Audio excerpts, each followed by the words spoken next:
केन्द्र रेलमंत्री अश्विनी वैष्णव बड़ घोषणा जानुरी 17 कलिकता एवं गुवाहाटी मध्य चलिब प्रथम वंदे भारत शिल्प ट्रेन। प्रधानमंत्री नरेंद्र मोदी पश्चिमबंगर मालदा टाउन रे यार उद्घाटन करेंगे। कामाख्या एवं हावड़ा जंक्शन मध्य सप्ताह 6 दिन यह ट्रेन चलिब।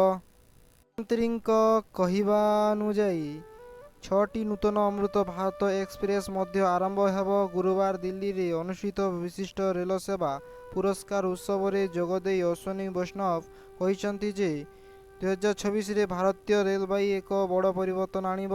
एथिरे समस्त प्रकार संस्कार पाई कृत्रिम बुद्धिमत्ता एआई रो व्यापक अंतर्भुक्त।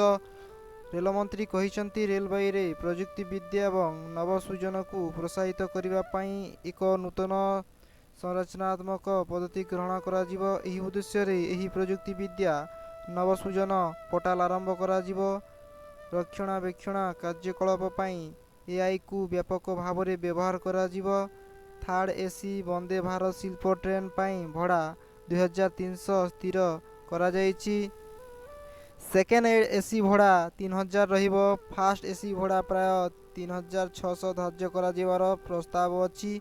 एही स्लीपर ट्रेन 1000 किलोमीटर रु अधिक दूरता यात्रा पाई डिजाइन करा जायछि। चलित वर्ष शेष सुधा प्राय 12टी वंदे भारत शिल्प ट्रेन प्रस्तुति हेब।